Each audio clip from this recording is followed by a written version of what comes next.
हालांकि पुलिस अब उस पर नजर रख रही थी। उसका नंबर भी सर्विलांस पर था।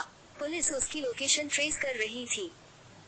इसी दौरान पुलिस को उसकी गतिविधियों पर शक हुआ और पुलिस ने फरवरी 2023 में वंदना को उसके एक साथी के साथ गुवाहाटी से गिरफ्तार कर लिया। अब बारी थी तीसरे किरदार की, तो उसे भी पुलिस ने तिनसुकिया जिले से दबिश देकर गिरफ्तार कर लिया। वंदना के दोनों दोस्तों की शिनाख्त धंती डेका 32 और अरूप डेका 27 तौर पर की गई। जब पुलिस ने तीनों से पूछताछ की तो ऐसी खूनी साजिश निकलकर सामने आई, जिसे जानकर सब हैरान रह गए। घर वालों के खिलाफ जाकर की थी शादी।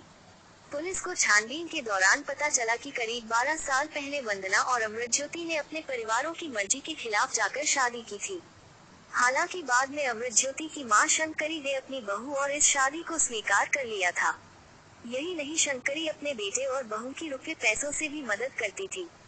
लेकिन बाद में अमृतज्योति और वंदना के बीच झगड़ा होने लगा। अक्सर दोनों किसी न किसी बात पर झगड़ते रहते थे। 26 जुलाई 2022, चांदमारी, गुवाहाटी।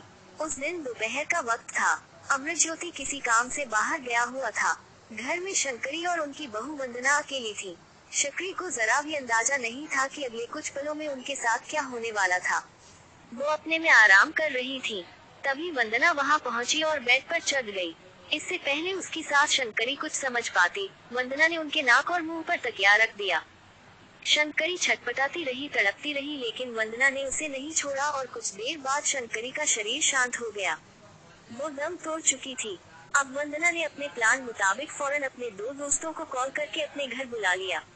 वे दोनों शख्स वहां पहुंच चुके थे।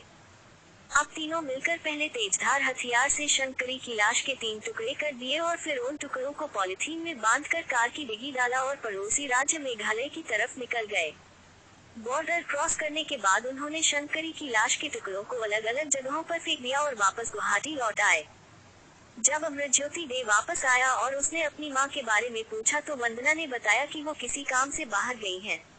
अभी तक लौट कर नहीं आई। इसके बाद वो अपने पति के साथ मिलकर शंकरी डे को तलाश करने का नाटक करती रही। 17 अगस्त 2022, नरेंगी, गुवाहाटी। पुलिस के मुताबिक आखिर वंदना को 17 अगस्त के दिन वो मौका मिल ही गया था जिसकी उसे तलाश थी। उस दिन अमृतज्योति डे और वंदना नरेंगी में अपने फ्लैट पर आए हुए थे। वो दोनों वहां अकेले थे। इसी दौरान वंदना ने अपने दोनों करीबी दोस्तों को फोन करके वहीं बुला लिया। अब मौका मिलते ही वंदना ने अपने दोनों साथियों के साथ मिलकर अमृतज्योति पर एक रॉड से हमला कर दिया। उन्होंने उस पर इतने वार किए कि उसकी मौत हो गई। अब बारी थी लाश को ठिकाने लगाने की। लिहाजा उन तीनों ने शंकरी की तरह ही अमृतज्योति की लाश 5 टुकड़े कर दिए और फिर उन टुकड़ों को पॉलिथीन में पैक कर लिया। फिर उन 5 पॉलिथीन बैग्स को उन्होंने कार की डिग्गी में रखा और मेघालय की तरफ चल पड़े। फिर बॉर्डर पार करके उन्होंने लाश के टुकड़ों को अलग अलग जगहों पर फेंक दिया और वापस गुवाहाटी लौट गए। मेघालय से बरामद हुए लाश के टुकड़े पकड़े जाने के बाद वंदना कलिता ने पूछताछ के दौरान पुलिस के सामने दावा करते हुए बताया कि उसका पति नशा करता था। इतना ही नहीं, उसकी कई लड़कियों के साथ दोस्ती थी। इन सब की वजह से ही उन दोनों के बीच आए दिन झगड़े हुआ करते थे। पूछताछ के बाद गुवाहाटी पुलिस तीनों आरोपियों को पड़ोसी राज्य के उन ठिकानों पर ले गई जहां उन्होंने शंकरी डे और अमृतज्योति की लाश के टुकड़े फेंके थे। इस काम में मेघालय पुलिस की मदद ली गई और आरोपियों की निशानदेही पर पहले चेरापूंजी के पास खासी हिल्स से शंकरी डे की लाश के टुकड़े बरामद किए गए। बाद में दूसरी जगह से अमृतज्योति की लाश के टुकड़े भी पुलिस ने बरामद कर लिए।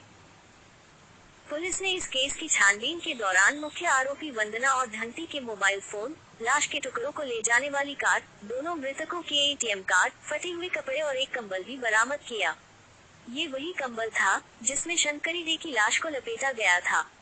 ये सभी बरामद सामान फोरेंसिक जांच के लिए भेज दिया गया। पुलिस ने केस खुलासा करने के बाद वंदना समेत तीनों आरोपियों को अदालत में पेश किया।